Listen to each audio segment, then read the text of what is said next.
Good evening, everyone, and welcome to another hour of Healthy Conclusions, where we try to give our listeners important information on nutrition, exercise, and holistic, alternative, and integrative medicine.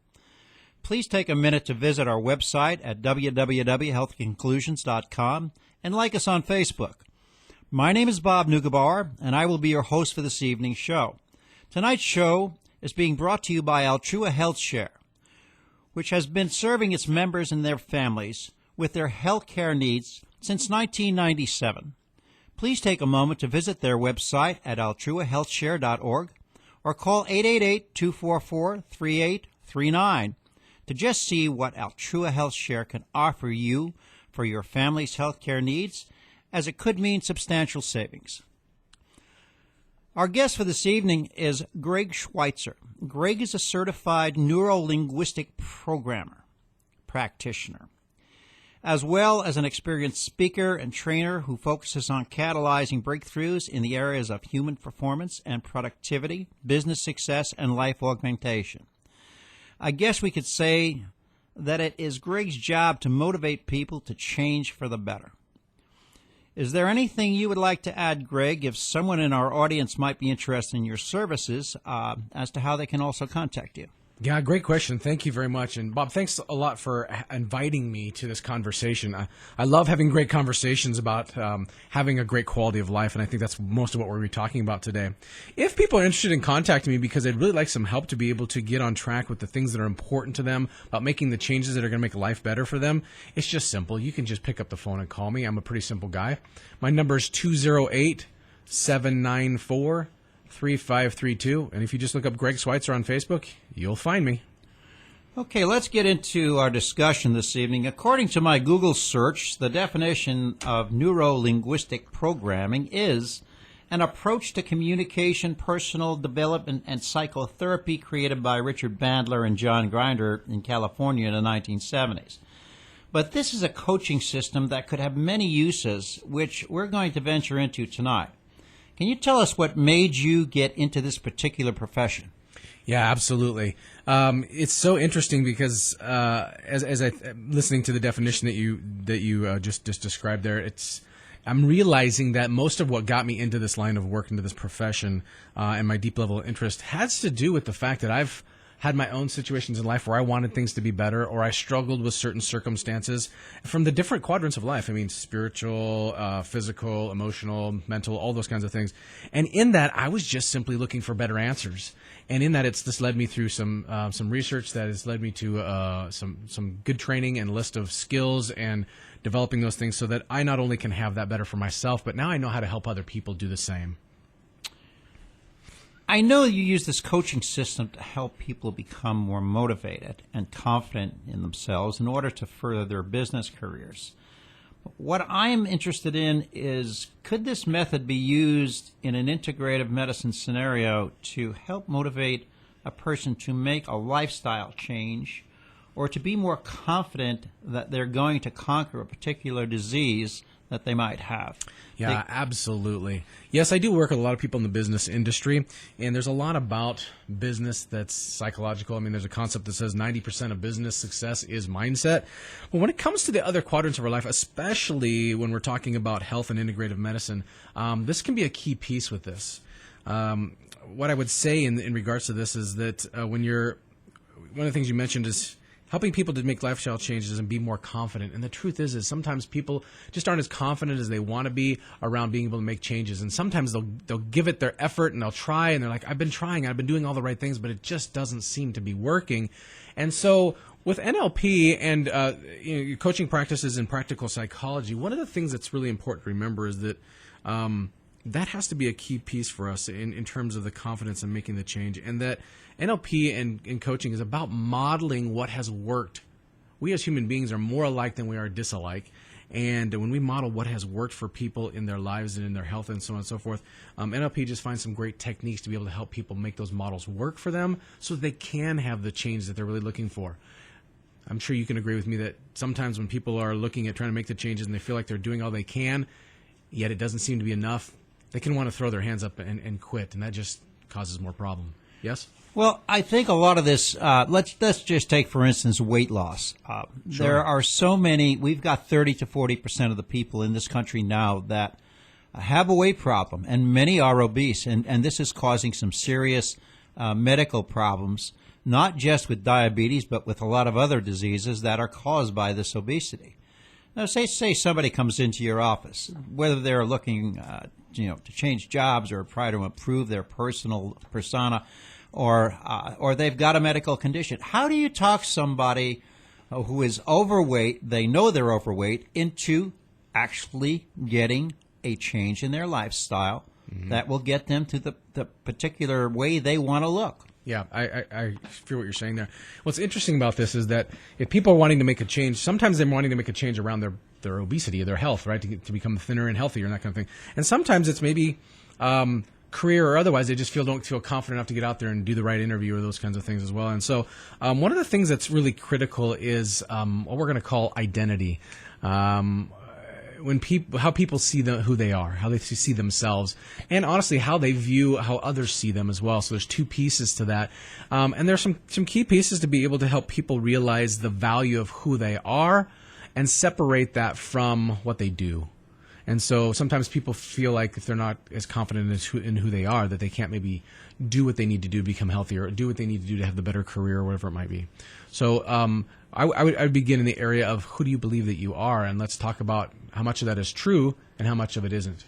Doesn't that have a lot to do with the peers they're dealing with on a regular basis? It can. Yeah, absolutely. As a matter of fact, one of the critical issues for a lot of people in these particular areas is that we have a lot of noise in the world, a lot of voices talking at us, telling how things should be or how they are or what could work and so on and so forth. And because we have so many voices, it's hard to know which ones to listen to. When we're in our early years of development, we have authority figures in our life, for example, parents, police officers, teachers, and the like, or just people we respect in our life. And when we hear them say something, we take that on as our truth. And unfortunately, a lot of people, when they get to adulthood, don't grow out of that piece. And we as adults need to realize that we have to take the position of being in power, meaning being the authority in our own life. And we'll hear what other people have to say, but that doesn't mean we have to take it on as truth. Well, you find somebody with a mindset, and I will tell you from experience that you take somebody who has been diagnosed with something like cancer, and they go in to see an oncologist, and the first words out of the oncologist's mouth are, "You have X amount of time before you'll expire." Yep. And that stays in their brain. How do you get that out? Because I found it very difficult to do. Yeah. So I think there's two elements to that, because this is exactly what I was speaking of. When you look at somebody who's like a doctor, they're a profession in their field, and it's a field that not a lot of people maybe understand, especially if it's not your profession. And so they're looked at as an authority person. When they say something like, "Hey, you've got 8 months," that can feel super true because of the source of who it's coming from. However, one of the things I really encourage people to do, and it takes practice, is I start encouraging people to test your assumptions, test what you're hearing. What is the fruit of what you're hearing? Don't get me wrong. When a doctor says you've only got a certain amount of time, it's something serious, and so you should pay attention. But that doesn't mean you have to agree with the idea that, hey, this is just the end for me. If I've got 8 months, I can fight, And so how do you change somebody's mindset in that? Is to help them be able to realize that they get to decide what happens for themselves. Even if a doctor says that this is probably what's going to happen to you, that doesn't mean they have to give up necessarily. They've got a lot of power inside themselves. Well, one of the largest problems with our healthcare system is that it's not a healthcare system, it's a sick care system. And what we mean by that is we treat the patient's symptoms by giving them a pill instead of getting to the core or the root of their problem, which in many cases, to get well and heal themselves, they must actually change the lifestyle. And do you think that this NLP programming is something that would actually be able to work? Yes, I do. So one of the things that's really interesting about this is that when what you're saying that our healthcare system is not healthcare, it's more of a sick care system, and that we're treating symptoms instead of the actual problem. This is what this is oftentimes what we call in NLP a presenting problem. It's a problem that presents itself when somebody may come to me and say, "Hey, I have this problem. Can you help me with it?"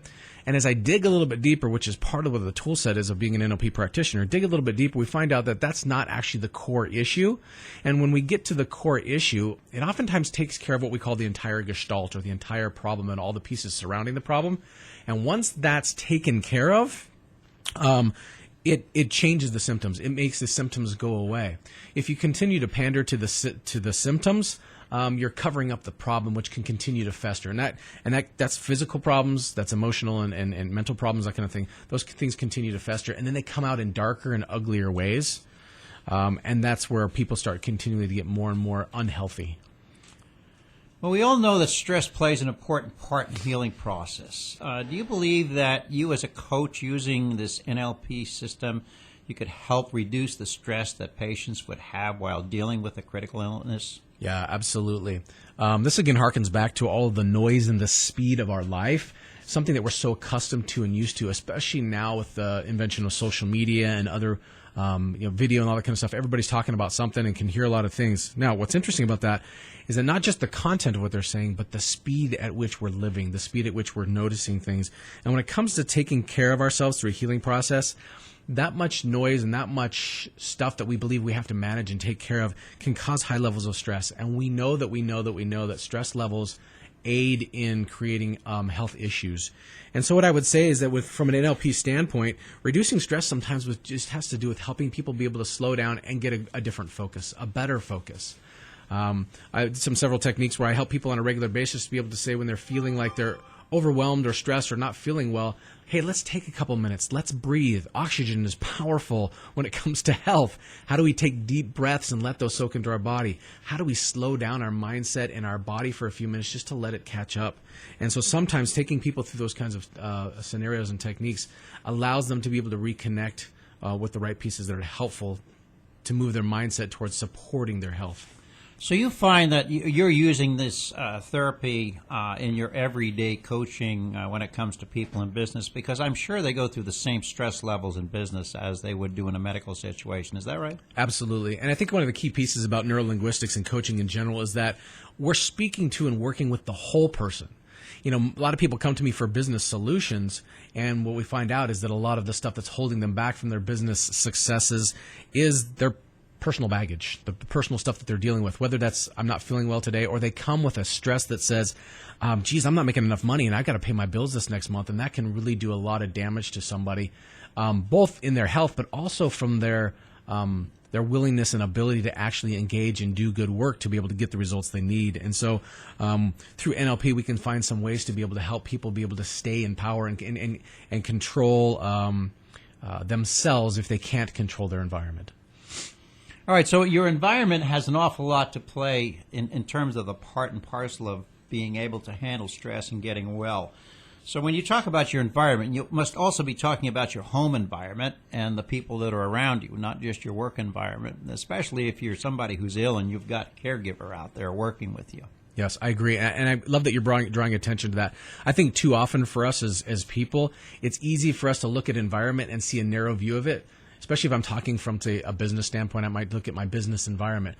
But the thing is my home environment is where I spend even more of my time. And what does that look like in terms of stress? And I would say also that I heard a phrase that says your environment is always stronger than your will. People want good things for themselves, but they aren't paying attention to the environment in which they live. And if that environment is not supporting them, that environment can overtake our will. And our willpower is what we need to be in order to make those changes that create betterness in our life, whether it's health or business or otherwise. So that's really helpful. We're going to have to take a quick break here, but we'll be back in a few minutes. You're listening to Health Conclusions, brought to you by Altrua Health Share with your host Bob Neugebauer on 580 KIDO AM and 107.5 FM. Welcome back to Health Conclusions on 580 KIDO AM and 107.5 FM. We are speaking with Greg Schweitzer. This show is sponsored by AltruaHealthShare.org. You can visit their website at AltruaHealthShare.org or call 888-244-3839.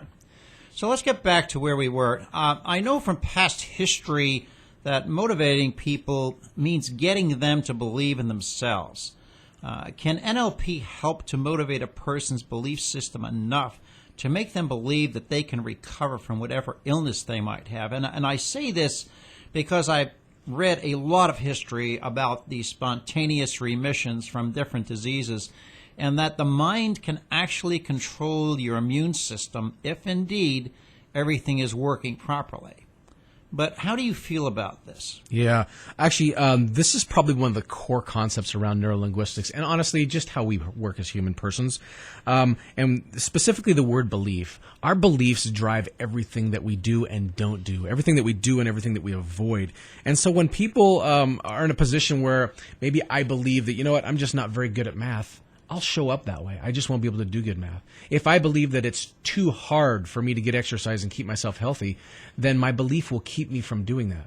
On the flip side, when you can help people be able to change their beliefs around these things, when they start believing that things are possible, then they start latching onto some real power for themselves, which makes the huge difference in the mindset that, yes, indeed does affect the physical body, like you were talking about in terms of spontaneous remissions and so on. Oftentimes, people hit a point of what we call threshold, where they're either just so completely sick of feeling sick and tired that they're just like, this is enough, something's got to change. And for some reason, that clicks inside of them, and all of a sudden that starts changing the game for them, and that can cause sometimes those spontaneous remissions, or at least getting on the path to doing and feeling better. So coming back to the word belief, it's so fascinating to me because to get an understanding of how people formulate their beliefs helps to be able to understand a little bit around motivation. I believe that on the flip side of the threshold of pain is also the influence and the inspiration of our dreams and goals and the things that we want, including if I want to be fit and healthy, how much does that inspire me in such a way that I can't not do it? And that's where mindset starts becoming really powerful, when we latch on to either what we're after in terms of our goals and pleasure and that kind of thing, or what we're sick of. We got to hit a point of threshold, and we can help people get to that point so that their belief changes. People avoid any sort of thing that helps them improve, self-improvement, for basically one of three reasons. One is their hallucinations are just fine, meaning they believe they've got it all figured out, and yet they don't feel any better, right? So they're not open to any sort of ideas of change. Another one is that people just don't feel like they're capable. They don't know how, right? And then the third one is that when people don't believe that they are enough to make those changes happen. And when you can help people with those particular beliefs, especially those three critical ones, it can really actually change the game for a lot of people. Well, another question. We were talking about taking an oncologist, and he gives you a certain time that you've got before you expire. This is an authority figure. You have to transpose yourself into creating an image of somebody who's going to motivate this person to actually listen to you instead of that authority figure. Yep. How do you go about doing that? Yeah. There's a couple mitigating factors in this. One of them has to do a lot with, we'll just say, if there's somebody in their 50s who gets this diagnosis from their doctor, what has the last 5 decades of their mindset looked like? Meaning, are they the type of person who's always fallen into disbelief and despair and those kinds of things, or just feeling like everybody's after them, or are they a person who's more positive and that kind of stuff? So some of their predetermined mindset is helpful, and I don't mean that as an excuse, but I mean that in terms of what you and I are doing, and everybody else who's listening to the show is doing on a daily basis, is determining our mindset for the long haul of our life. Here's the powerful thing, is that when our beliefs start to change and we start to have new ideas, our physical brain actually changes. We actually create new neural pathways, and in order to do that, we need to create a new neural pathway so that we can starve the old ones. Some people try to quit cold turkey in terms of their mindset, or quit cold turkey in terms of smoking or whatever it might be. And that's a difficult thing unless you're doing something to replace it. And so this would be the same concept, and to be able to, you still listen to what the doctor has to say, because obviously in a lot of ways they know what they're talking about, but also be able to be an added voice there that says, hey, this piece is going to be important as well. And so helping people with that. This also harkens back to the authority figure thing that we were talking about. One of the things I want to remind people is that I've used the word being in power. several times on this broadcast. And I think what's important about understanding about being empowered is that you get to choose who your healthcare providers are. They work for you. That doesn't mean they don't know what they're doing, but if you've got a situation where you know that it's going to be important for you to have a strong mindset to be able to take on whatever disease or condition you have, then surround yourself with the type of healthcare professionals who are going to support that, and not only to say it's okay, but also to support it and to actually actively be a participant in that process. Because, like we said, our environment is always stronger than our will, and the more people and the more circumstances we can surround ourselves that support our fight for our own health and wellness and life, for that matter, is absolutely essential. You can't not have it if you want to make it through. Well, that's the purpose of having an integrative medicine environment where you've got 3, 4, 5 different practitioners looking at a patient, and they're all going to support that patient. Whereas I know when I go to see my doctor, and I did, and actually fired him 2 months ago, because he told me I had to take statin drugs because I was just, a little old and I might have a problem with my heart sometime later in life. Well, I'm 72. How much later do I think that might happen? The point here is that, if I go to a naturopath, and I've done that also, and he says, why would you want to take statins when there are so many other ways to fix the problem? In other words, somebody's given me alternatives. That opens my eyes to freedom. And when I've got the freedom to choose, and I don't have to take a particular doctor, and of course this is what the problem is with our medical environment and the way we deal with medicine nowadays, because everything's paid by a third party. There's none of this, I'm going to pay you because you did a good job. It's, let me see if my insurance company's going to pay you. What I'm getting to is that, there's a different attitude, there's a different scenario when it comes to the integrative part of medicine rather than the allopathic side where, you got one doctor looking at you and he's the authority. Yep. Whereas in the other spot, you've got 4 or 5 different people looking at you and they're all cheering you on. Yep. Big difference. How do you go about changing someone's belief system? Most people have belief systems that have been ingrained in them for years. I know that I have. I know many of my friends who have. What do you tell them to make their attitude change behaviorally? Yeah. And how long does it take to do this? Yeah. So one of the key pieces here is to understand that awareness itself is transformational.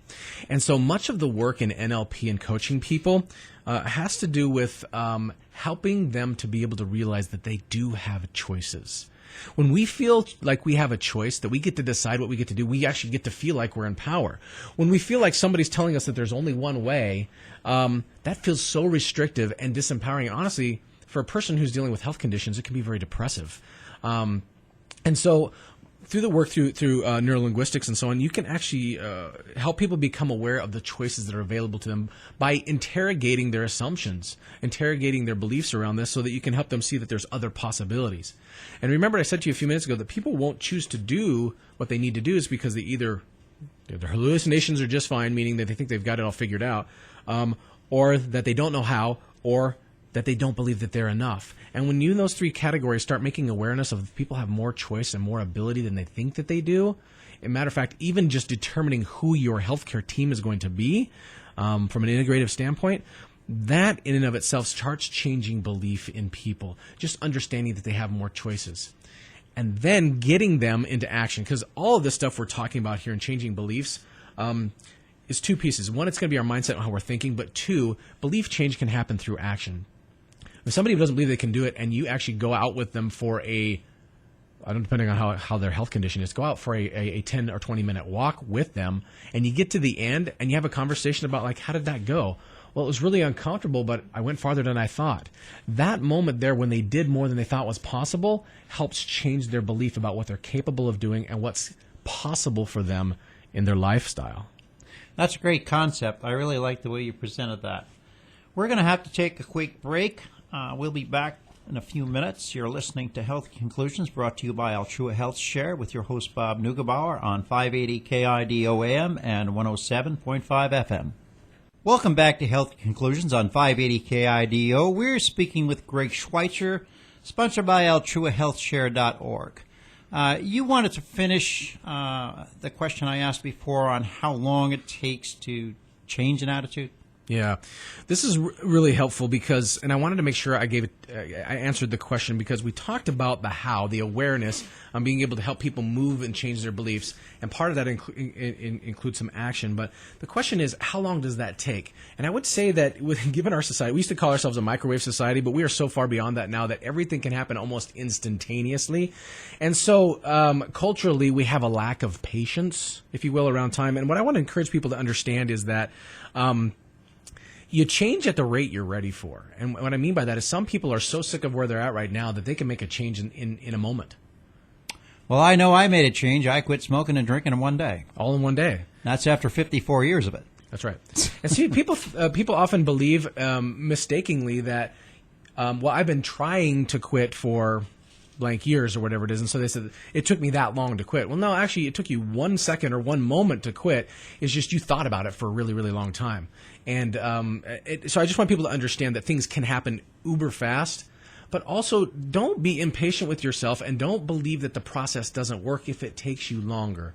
Because sometimes we have some things we need to work through and heal before we can accept the next level of belief or truth or whatever that helps us be able to create betterness around that. The last piece around that I would say to everybody, and I would say this is probably the single biggest issue when it comes to health and mindset, is that most people know a lot about what to do to keep themselves healthy and to create health for themselves.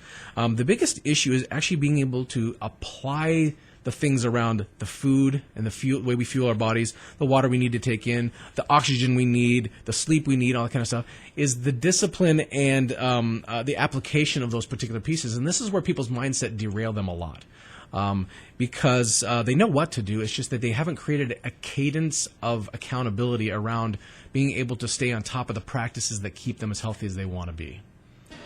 Okay, I'd like to get into how religion plays a part in somebody's belief system, particularly if they're in a serious condition with a disease that may not be curable, or they say it may not be curable. How important do you think it is to be a person of belief in a religious belief, in Christianity, whatever you might call it? Sure. How important is that to them in terms of their changing their attitudes? So, I would speak to the volumes, and I literally mean volumes of research and studies that have been done around those people who have a religious and faith background or as part of their lifestyle. Statistically, they improve and get healthier significantly faster. They last longer, meaning they live more years. And even when they are dealing with chronic and or terminal illnesses, they thrive better during those times. And so I would say that there's something uber powerful from a mindset standpoint about the role that religion and faith plays in this. The other thing that makes it so powerful too is that when we were talking about authority figures earlier on, we can believe certain people at different levels because they're a doctor or they're a whatever, right? Well, when you're talking about authority and God says this is the truth, I mean, there's not much of a bigger authority, even if people don't have a lot of particular religious beliefs. You know, when God speaks, there's nobody any higher than God or whatever version of God people are believing in. And so I would say that that's absolutely critical. And even if somebody's not practiced that before, if they're working through their health issues and or improving their health, this is a good practice to take on. This is my personal take, I'd be a little bit leery of taking on some generalized spiritual practices because we can do stuff that might be a spiritual practice, but it might just be kind of, what am I trying to say? Going through the motions, and there's not a conscious connection to that. And I think that's where more of what we call organized faith, organized religion, that kind of thing plays a big part, is that it engages not only emotions, but also engages our reason and our will. So if it's ingrained in you that, there is a superior being, there is somebody that's watching over that, it makes it easier. I think so. For a lot of people, there's a lot of comfort in that. I know what it is for me in my life, and I've met and worked with a lot of people who've struggled with their health, and this is a good point of comfort for them. But it also becomes a point of strength, meaning, hey, there's somebody who really actually cares about me. I mean, he's God, and that makes me want to try harder. That makes me want to see if I can get more disciplined about doing those practices and or whatever it takes for me to be able to be healthy. And maybe that gives me the courage to be able to have a heart-to-heart with my doctor or my healthcare team and say, hey, I need better than this, or I need to figure out who my healthcare team is going to be, or so on. Have you ever worked with people who are ill, who have a problem, and been a consort and consulted with either their priest or their pastor or their doctors in that kind of a situation? I'm just curious to whether you've been there or not, because I understand what you're trying to get through, and that conceptually what you're doing is benefiting the person regardless, because you're actually trying to instill better behavior, understanding that they can get well, they can do these things. I just wonder whether you need help from other sources, or this is something that you can do by yourself if you spend enough time with them. When you say do this, what in other words, change their attitude. All right. This is a very powerful piece, and I'm not sure how this connects with the religion piece right off the bat, but what I would say is that the idea of, hey, can I change myself? Yes, there's some ways to be able to do this, but you have to grow into it. And I will just say that it's not going to be everything. A part of our human nature is that we don't see all the stuff in our lives. Stuff meaning baggage or lies, or we are very, very good at deceiving ourselves, meaning, oh, it's not that big deal for me to eat one more thing or to do this one particular thing, and so we can talk ourselves into a lot of things, not thinking it's a big deal because we don't see immediate issues from that. And so what a person in practice like what I do does is they help you be able to see the whole picture, which creates choice like we talked about, but it also helps us not to hide behind the stuff that's really getting in the way, and being able to see the truth with that. So I would say having the help in your life, whether it's a pastor or a religious practitioner, if you will, to see things from a spiritual standpoint, absolutely you should do that. Or somebody can help you from your mindset standpoint, your physical life, and even from your emotional standpoint as well. We may have some emotions that come rising back up. One of the things I haven't shared is that I, early on in my early 20s, I got a chronic condition that I thought was Crohn's disease, and it was debilitating. For 3 years, I almost couldn't do anything. But even today, that was more than 22 years ago, even today, I can have a sensitivity that when I start to not feel well, it can create a sense of anxiety in me that wasn't there prior to that.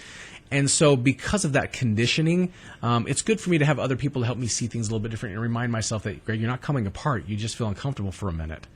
Right? And so helping me see things that I don't see before. And then so that's the value of having those other people in your life. So even as a counselor, you find that you need support from other people yourself. 1,000%. And as a matter of fact, anybody who's in the helping profession of any kind, whether it's counseling, psychiatry, psychology, coaching, NLP, whatever it is, if you don't have other people in your life that are helping you stay on track, I'm of the firm belief that you cannot give what you don't possess. If we don't have some sort of rightness in our lives around these particular issues, it's going to be extraordinarily difficult for us to be able to help other people do the same. Do you find it more difficult with somebody that's all by their lonesome, all alone, living alone, without an awful lot of connection to family or friends? 1,000%. And the research bears this out. When you look at the scenarios of people who become sequestered, it's easier for them to hide and to get stuck in the particular mindset because they don't have any fresh new stuff coming in. Family is a huge one. Your priest or pastor or what's the word I'm looking for? Even friends and those kinds of things. Having a way to get out from where you're at, changing your environment, because when we get stuck in a particular environment, it can overcome us. It has that much power. So yeah, absolutely. Have you ever worked with a group, a family that's having problems? Have you ever encountered that in your career so far? I have not done family work in general. Meaning sitting down with a family and talking through those. I have worked with individuals like parents and so on and so forth to talk about what's going on with maybe particular issues with their spouse and or their children on a more of a one-on-one basis, but not bringing the whole family into the whole picture. The reason I ask the question is that many times when people are ill, they go to their doctor. The doctor prescribes a specific medicine or a specific treatment. And it may not be to the liking of the patient, but they seem to be forced into it by their family's attitudes. Again, the family having the look at the authority figure, which is the doctor. Yep. How do you overcome something like that when you've got this battering going on constantly about you got to do this, you got to do that, this is the only way to go? How do you change that attitude? Because that's one of the most difficult things that I've found people encounter when they're dealing with a deadly disease. Yeah, it can feel, you're already feeling unwell and not feeling good and stressed out and that kind of stuff because of what you're dealing with. And then to have somebody stand in front of you who's an authority figure and say, you have to do this, this, this, and this, which kind of adds more pressure, if you will, to perform and to do, and it just adds more to handle. And then you got your family who's taking on that belief as well, and they're pushing you to do the right things. It can feel like a ton of pressure. And so one of the key things we have to remember is that motivation, true motivation, is intrinsic, not extrinsic. It's not coming from pressure from other people and so on and so forth. And so what I do in those situations is I ask people, do you like the way that you feel right now? No, I hate it. It's terrible. Okay, what would you like to feel instead? And you get them looking at what is the better version of what this could look like. Okay, hold your feeling for 1 minute. We have to take a quick break. You bet. We'll be back in a few minutes. You're listening to Healthy Conclusions, brought to you by Altrua Health Share, with your host Bob Neugebauer on 580 KIDO AM and 107.5 FM. Welcome back to Health Conclusions on 580 KIDO. We're speaking with Greg Schweitzer, sponsored by Altrua Health Share. Could you continue on with our conversation? We were talking about the family and doctors telling the family that a patient should be doing a certain thing and how you get a patient to be able to deal with that pressure from them. Yeah. I think it's critical to remember that what may feel like pressure is actually oftentimes a doctor giving you the right things to be able to do to help yourself. But when you feel terrible, you're going through something terminal or chronic or any other version of that, it's hard to not see it as pressure. And so one of the key pieces here, and honestly, this is where the rubber meets the road in creating personal change with people, is to ask them if they like where they're at right now. Clearly they don't, because they're complaining about it and they don't feel well, okay? But the key piece is to ask them, what do you want to feel instead? What would you like to have instead? Because that moves them away from being focused on the problem and starts to get focused on a solution. And we move towards what we focus on in life. Okay? And so when you say, what do you want instead? Well, I want to be able to feel better. What would that look like if you felt better? And you get them to specifically, describe what that would look like and feel like. And then you hearken back to, this is what the doctor said is important. Do you believe that can help you get there? Do you see how that can help you feel the way you want to feel instead? And now what ends up happening is the motivation becomes intrinsic. They go, yeah, I see the value in that, and I'm going to do it because it's going to get me where I want to go. All of the pressure of us as family and or the medical professionals going, you have to do this, you have to do this, you have to do this. We naturally resist it when people push us because we don't feel like we have a choice. Just if I were to go push on somebody's shoulder, they would probably lean into me so that they don't get pushed over.